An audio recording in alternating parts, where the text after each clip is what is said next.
The indicative mood expresses the action of the verb as certain or real. Listen to how the indicative mood sounds in English. I have a Greek New Testament. In this sentence, the possession is regarded as certain or real, indicated by the verb I have. Contrast that to this sentence. If I had money, I would have a Greek New Testament. This sentence regards the possession as only potential. In the Greek New Testament, the indicative mood is the most common of all moods, and it appears in every tense. The tense of the verb in the indicative mood does have some significance for the time of action, that is, past, present, or future time, as well as the kind of action, continuous, undefined, or completed. An indicative may be used to make an assertion or declaration. This is called a declarative indicative. That use of the indicative is what we have here in John chapter 1, verse 1. You can see that these words are highlighted here because the underlying Greek verbs are in the indicative mood. Here we have assertions or statements made about the Word. In the beginning was the Word, and the Word was with God, and the Word was God. He was in the beginning with God. This use of the indicative you'll see in almost every verse. But in the next few videos, I have a couple words of caution as to how we understand and apply the indicative mood. Now earlier I defined the indicative mood as expressing an action as certain or real.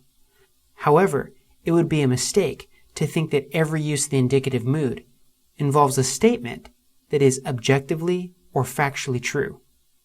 Now here's what I mean by that.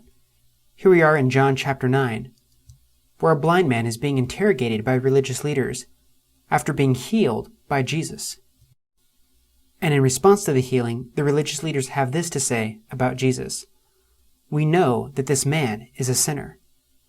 And you'll see both verbs here, know and is, are translated from two Greek verbs that are in the indicative mood. Now here, we couldn't say that their statement is factually true. Instead, they're making or presenting an assertion. So just because the underlying Greek verbs are in the indicative mood does not mean that the statement they made about Jesus is factually or objectively true. The indicative mood does not grammaticalize truth.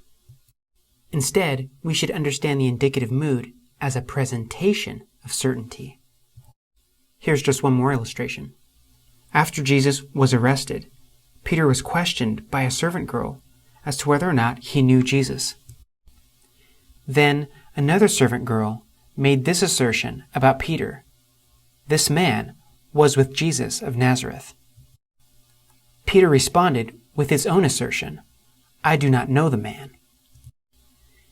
You can see that the indicative mood is used here, even though it's not actually a factual statement. That is to say, with this statement, Peter is giving his presentation of reality.